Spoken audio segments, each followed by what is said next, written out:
আমি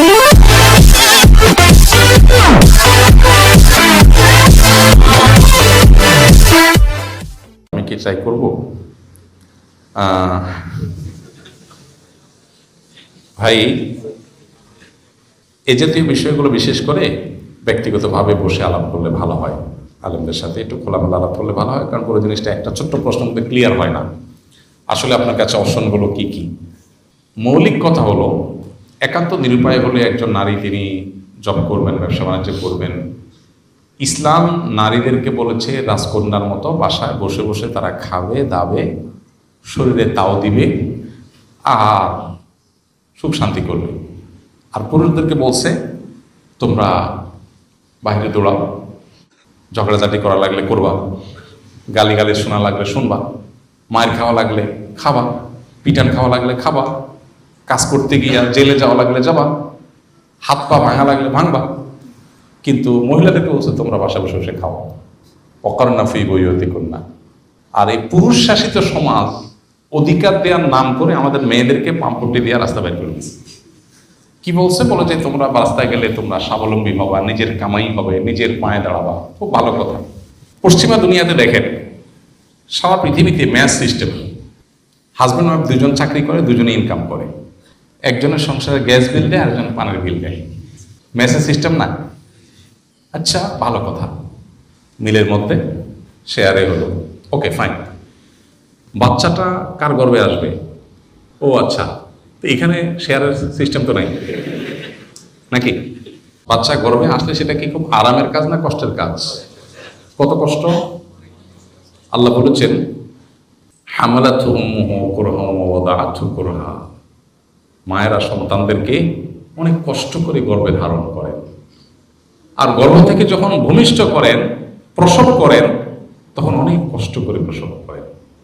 আল্লাহ বলছেন কষ্ট করে করেন, তাহলে এটা কত কষ্টের সেটা বলার অপেক্ষা রাখেন। এটা মায়েরা জানেন, সন্তান গর্ভে ধারণ করা। পেটের সাথে 5 কেজি ওজনের একটা ইট 10 মাস 10 দিন রাখা লাগবে না, শুধু 10 দিন রেখেন, 10 দিন বাইনা রাতে শুয়ে। মানুষের যে স্লিপ টেস্ট করে, যে স্লিপ টেস্ট, আমার স্লিপ টেস্ট করছে একবার বাসায় এসে, তো এখানে একটা বেল্টের মতো ছোট্ট একটা ডিভাইস লাগিয়ে দিয়েছে, সব মিলে 1 কেজিও হবে না, আধা কেজিও হবে না। কি স্লিপ টেস্ট করবে? আমার রাত্রে ঘুমিয়ে আসে না, কারণ এইটার জ্বালায় কাইতো। আরে এখানে একটা মেশিন লাগানো আছে না, আবার মেশিন নষ্ট হয় না, আমি নষ্ট হয়ে যাই, পেরেশানি।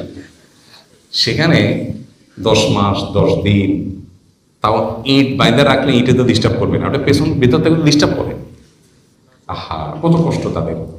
তো আল্লাহ রাব্বুল আলামিন বায়োলজিক্যালি তাকে যে ডিউটি দিয়েছেন, সে ডিউটি তারটা সে শতভাগ করে। বাচ্চা গর্ভে ধারণ করা যেটা সে করে, একটা হোক দুইটা হোক করে তো। আচ্ছা, এরপরে প্রসবের পরে সন্তানের দুধের ব্যবস্থা, রিজিকের ব্যবস্থা আল্লাহ তাআলা মায়ের পক্ষে দিয়ে রেখেছেন, সেটা সে 2 বছর ধরে করে কমপক্ষে।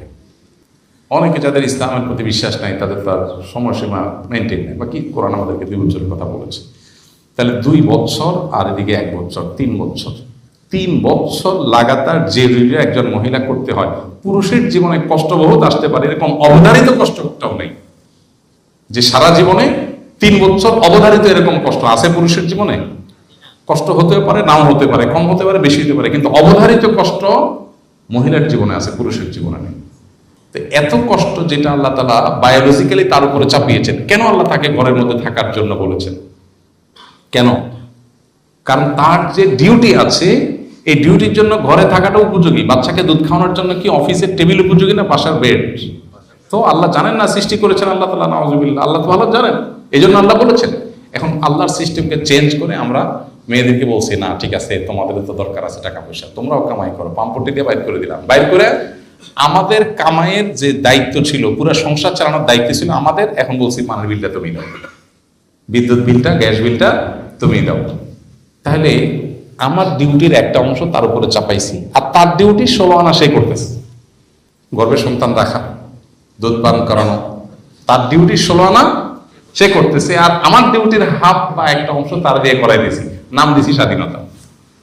নাম দিছি কি? স্বাধীনতা। এটা যদি স্বাধীনতা হয়, তাহলে 2 নম্বরে কোনটা? প্রতারণা কোনটা? মেয়েরা যদি বুঝতো তাহলে সেক্ষেত্রে তারা এই জগতে অন্তত পা বাড়াইত। হ্যাঁ, এটাও ঠিক যে মেয়েদেরও সিকিউরিটির ব্যাপার আছে, সমাজে বাস্তবতা আছে, অনেক অমানুষ স্বামী আছে যারা কিছুদিন পর হয়তো দেনতনভাবে তালাক দিয়ে দেয়, তখন তার ভবিষ্যৎ কি হবে? তো তার সিকিউরিটির জন্য শরীয়ত অনেক ব্যবস্থা রেখেছে, সেটা বাস্তবায়ন দরকার। মোহরটা তাকে বুঝাই দেওয়া দরকার, বাবার সম্পদে, স্বামীর সম্পদে, সন্তানের সম্পদে তার যে ভাগ আছে এটা তাকে বুঝাই দেওয়া দরকার। এগুলো যদি হয়ে যায় তার সামাজিক সোশ্যাল সিকিউরিটি অটোমেটিক হয়ে যাবে। তো এই জন্য হাজব্যান্ড ওয়াইফ দুজনেই জব করা এটা একটা সুখী, একটা আদর্শ দম্পতির জন্য কোনো ভালো কোনো আইটেম বা মডেল না। তারপরে যদি কেউ শরিয়ার সমস্ত শর্তগুলো মেনে করতে চায়, শরিয়া নিষেধাজ্ঞা নেই। কিন্তু শরিয়ার মেজাজ যদি কেউ জানতে চায়, তাহলে আল্লাহ এবং তার রাসূলের মেজাজ বা আল্লাহ তাআলার ফয়সালা যদি জানতে চায়, তো আল্লাহ বলেছেন ওয়াকারনা ফি বুয়ুতিকুন্না, মেয়েরা ভেতরের সাইডটা সামলাবে, পুরুষরা বাইরের সাইডটা সামলাবে। এটা অনেক বেটার। সম্ভবত আমেরিকার একজন প্রেসিডেন্ট ওবামা সম্ভবত ওনার একটা সাক্ষাৎকার, সম্ভবত আমি করে একটা দৈনিক পত্রিকা, আমাদের দেশে একটা দৈনিক পত্রিকা নিয়মিত প্রতিদিন প্রকাশ হতো, একজন মার্কিন প্রেসিডেন্টের সাক্ষাৎকার, সম্ভবত ওবামার। তো উনি লিখেছেন ওখানে যে আমার দাদি নানিকে আমি দেখেছি তারা আমাদের ওয়াইফদের চাইতে অনেক বেশি হ্যাপি। কেন? তারা জব করতো না, বাহিরের জগৎ নিয়ে তাদের এত আগ্রহ ছিল না, তারা বাসার সাইডটা দেখতো, তারা মানসিকভাবে অনেক সুখী ছিল আমাদের ওয়াইফদের চাইতে। আমাদের ওয়াইফরা দুনিয়া দেখে এবং শপিং মলে ঘুরে বেড়ায়, সারাদিন জব করে, এদিক সেদিক যায়, এদের চাইতে তারা হ্যাপি। দুনিয়াতে সুখী থাকা এটা যদি আমাদের মূল উদ্দেশ্য হয়, তাহলে সুখের জন্য যা দরকার সেটাই করতে হবে। আল্লাহর সিস্টেমের বাইরে মানুষ সুখী হতে পারে না। আল্লাহ আমাদেরকে বোঝার তৌফিক দান করুন। এই জন্য যে ভাই প্রশ্ন করেছেন তার ভালো হয়